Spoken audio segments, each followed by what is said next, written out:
Great morning muli mga guys. Ayan. So panibagong vlog, panibagong road trip ang ating pupuntahan today. So we are going to Baguio City. Ayan, para sa mga bago pa lang po sa aming channel, please subscribe, paki-like na rin po, paki-hit na rin po ang notification bell para updated po kayo palagi sa aming mga bagong video na dumarating. Okay? So right now, andito po tayo sa Mindanao entry, no? Sa toll gate ng Mindanao. Approaching, going to Baguio City.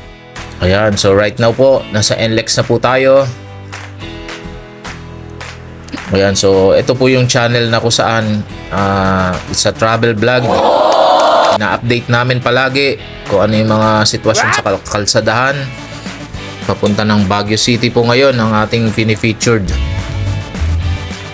Okay, so especially sa mga OFWs, yan, yung mga malayo po rito sa Manila. Yan, if you're going to Baguio City, ayan, so panoorin niyo po ang video na to. Ito po yung the fastest way going to Baguio City po. Para updated po kayo palagi sa mga kakalsadahan na pupuntahan, especially kung pupunta ng Baguio City. Ayan, so right now po, malapit na tayo sa ECTEX. Ayan, ito po palagi ang daan, ano? Oh yes. So, kakanan po kayo. Ayan, going to ECTEX. Ayan, pag diniretso mo yon, mapupunta ka dun sa dulo ng NLEX. Okay, so ito po para sa mga guide, sa mga baguhan po na pupunta ng Baguio City, pag galing kayo ng Manila, galing kayo ng Quezon City, ayan. So, yun yung best route po na aming sinishare po sa inyo. So, right now, nasa ECTEX na po tayo. Ayan, tuloy-tuloy lang pong biyahe. So, banayad lamang po, no? Pag nasa NLEX, ECTEX, TPLEX po kayo, kailangan nasa maximum 100 km per hour po, yung maximum speed. Opo, kasi yung minsan, nagda-drive kami, sobrang hataw po, no? Yung umu-overtake sa amin, pagdating po sa ECTEX, inabutan namin sa pinaka exit. Ayun, tinikitan, no? Overspeeding. Kaya po, wag niyo pong babaliwalain yung nakalagay na mga signages na 100 km per hour, sundin po natin yun. Kasi hindi nyo alam, no? May mga radar camera po rito na kung saan nadidetect po nila, no? Kung tama ba yung speed na maximum na ginagawa po natin. Ayan, sabi nga kung walang nakakakita, ayan, pero po may mga cameras po. Ayan, dyan po sa expressway. Okay, so right now, update, no? We are entering TPLEX. Kapapasok lamang po natin sa TPLEX. Okay, so for me nga, no, isa sa mga pinaka-boring na kalsada na masasabi ko. Mas na nagda-drive ako rito, napakahaba, kakaunti yung sasakyan. Sobrang haba ng kalsada, gugugulin mo almost 1 hour. Dito sa TPLEX, ayan, pumasok na po tayo sa pinaka-toll gate, no? Ayan, so comment lamang po sa mga nagda-drive dito kung anong nafe-feel nyo once you're driving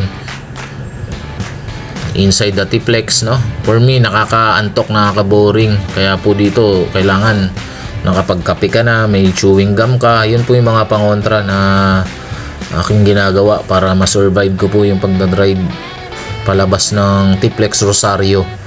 Ayan, comment lang kayo, no, kung ano po yung mga nararanasan nyo while driving TPLEX. Ayan, as we continued, napakahaba ng kalsada na to. Ayan, so shortcut, no, nakalabas na po tayo ng TPLEX. Ayan, okay, so pagkanan po rito, ito po yung madalas kong ginagawa. Ayan, magsi-CR kami rito, no? Dito na kami umi-stop sa pinaka clean fuel. So at the same time, dyan na rin po ako nagpo-full tank para pag going to Baguio naman, wala na akong intindihin na gasolina. Ayan. Now, we are approaching via Cannon Road going to Baguio City. So, ito na po yung pinaka fastest and easiest way paakit ng Baguio City po. Pero po dito, tatansyahin nyo rin kung maulan, kung ilang araw na nag-uulan, iwasan nyo pong dumaan dito para maiwasan yung mga aksidente, no? Yung mga unfortunately na mga accident nangyayari rito, yung may nahuhulog na gumugulong na bato, no? Mga landslide, yun po yung mga aksidente na nangyayari po rito. Kaya mabilis nga itong daan na to, pero kung masama ang panahon, wag na po kayong dumaan po rito. Yan, tiyagain nyo na lamang po ang Marcos Highway na kung saan mas mahaba, at the same time mas marami pong sasakyan doon, gaya ng mga buses, yan, yung mga trucks na inyong makakasabay. Unlike po kasi rito na kung saan mostly mga private car lamang po yung mga dumadaan, yung mga UB Express lamang po, no? Kaya maluwag po ang kalsadahan po paakyat ng Baguio City po via Cannon Road. Ayan, may kita nyo rin po rito, kaya iba yung ingat na kung saan may mga putol na kalsada na kung saan kinain na po ng landslide, no? Nagiging kalahati na lang. Kaya maingat po dapat habang nagdadrive po rito sa Cannon Road.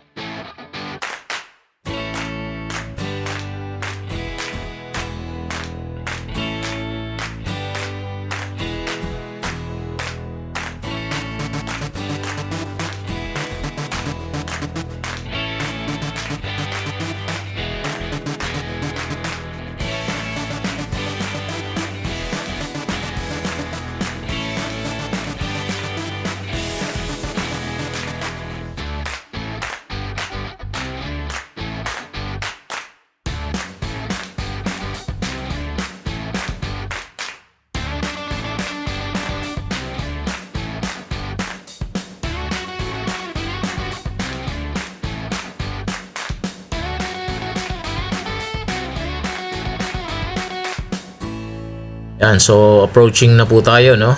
Nasa kalahati na po tayo ngayon ng Cannon Road. Ayan, so iba yung ingat pa rin, mostly ahon na po rito. Ayan.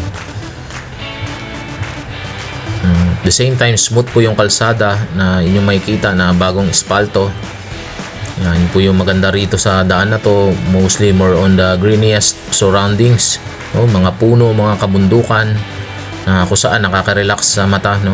Lalo kung pagod ka mag-drive from Manila. So dito po naiibsan yung pagod, no, ng inyong mata.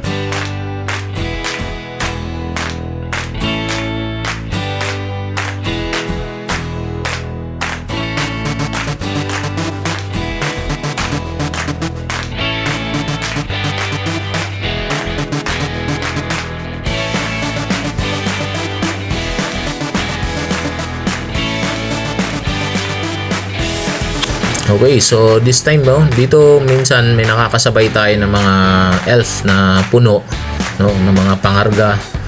Ayan, so yun lamang po yung tanging ingatan natin hanggat maaari, kung kaya natin mag-overtake na safe. Ayan, so pagdating kasi sa ahonan, medyo gagapang na po yan para maiwas aksidente. For me, kailangan hanggat maaari, pag may chance ako na mag-overtake, gagawin ko po yung para makaiwas po, no, ng mga unfortunate na mga aksidente. Ayan, so right now malapit na po tayo sa kilometer 6, no, na kung saan ayun po yung pinaka point na kung saan malapit mo na marating yung Baguio City. Okay, so napaka-smooth ng kalsada, no, yun lang, liko-likong daan, ahon, yun lamang po yung tanging dapat maingat po tayo. Ayan, pagpasok po rito, we're on ahead of kilometer 6. Ayan, nakikita po natin dito, no, Camp 6. Nakikita na po natin na kung saan nagkakaroon ng kaunting build up ng traffic. Dahil nagwa one way na po rito. Ito po yung sinasabi ko na may ginagawa na rin po ritong tunnel kagaya ng sa Marcos Highway. Ayan, so dito po one way po ito kaya nagbibigayan, kaya nagkakaroon ng traffic, no? Ayan, mostly ilang minuto na lang mararating na natin yung Lion's Head, no? So ito yung pinaka point na kung saan narating mo yung Baguio, especially yung mga baguhan, yung mga drivers na kung saan one of the fulfillment while driving going to Baguio when you reach the Lion's Head, no? Kaya talagang tumitigil po, no, mostly, no, para magpa-picture. Isa sa fulfillment na nakarating na ng Baguio, yung marating mo yung Lion's Head, no, at the same time makapag selfie ka, makapag-photo ka, no. So yun po yung madalas na ginagawa namin mga tourist, no. Ayan, dito po ahon na po talaga rito, no, kaya kailangan ng iba yung alerto, especially minsan nagta-traffic dito. Ayan, sa gawing kanan, ayan na po yung Lion's Head, no. Pero diretso tayo ng kaunti kasi andito na po nakalagay yung parking area na mas malawak, mas safe. Huwag po basta-basta pumark po doon sa tabi ng kalsada. Ayan. So, isa sa mga fulfillment ng mga drivers na narating po ang Baguio City when you reach the Lion's Head, no?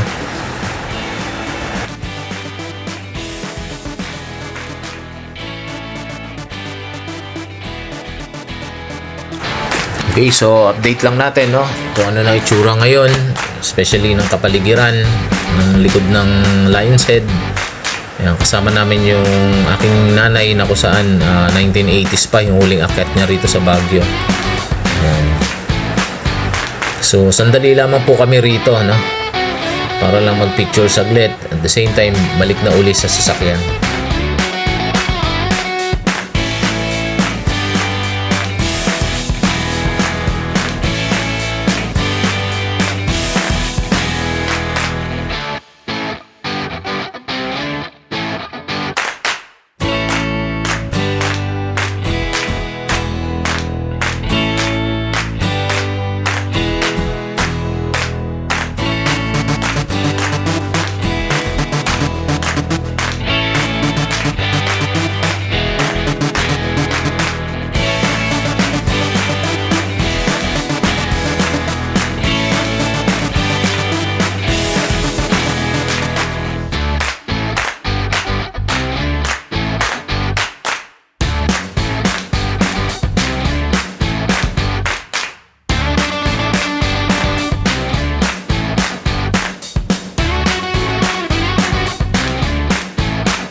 Okay, so tuloy-tuloy na tayo sa biyahe paakyat ng Baguio City. Ayan, after po ng Lion's Head, mostly puro paakyat na po ito, no.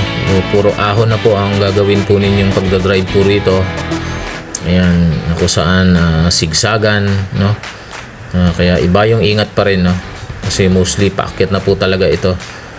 Ayan, approaching pinaka city ng Baguio City. Ayan, okay. So kami po itutuloy ngayon malapit po sa Burnham Park, yung West Burnham Condominium. So ito yung napili namin na aming silid na tutuluyan. Tip lang po ito, no, para sa mga baguhan sa Baguio City, especially kung nagko-commute kayo. Ayan, kung may sasakyan kayo, mas the best po na kung saan piliin nyo na accommodation, no. We're in Baguio City, yung malapit lamang po sa Burnham Park. Kasi itong aming tutuluyan ngayon, napakalamit po, no? Napakalapit, few meters away lamang, so walk-in distance lamang po ito, no? Sa likod, sa gilid lang po mismo, Burnham Park na. So, ito yung the best na kung saan mostly sa loob po ng Baguio is sobrang crowded na traffic. Wala ka na maparkingan. Kaya, isa sa mga option na piliin nyo, we're in Baguio City, yung napakalapit na po mismo sa Burnham. Kasi lahat po ng mga kakailangan ninyo, mga kailangan yung bilhin, mga kainan, gaya ng The Good Taste, SM Baguio, no? Yung The Session Road, if you're going to Baguio City Cathedral para magsimba, yan. At the same time, yung night market, ayan. So lalakarin mo na lang, hindi ka na mahirapan na kunin mo pa yung sasakyan mo, mamimili ka pa kung saan ka magpa-park, no? Mahihirapan ka pa. So this time, ito po yung pinaka best option na we are recommended. Wow! Okay, so along Quezad Road po itong location ng West Burnham Park Condominium. Ayan, ito po yung pinaka harap, no? So sa tapat lamang po ito ng Shakey's. Wow! Along Quezad Road. Okay, so patuloy nyo po kaming subaybayan para updated po kayo sa mga susunod pa namin vlog na i-featured po dito. Thank you so much.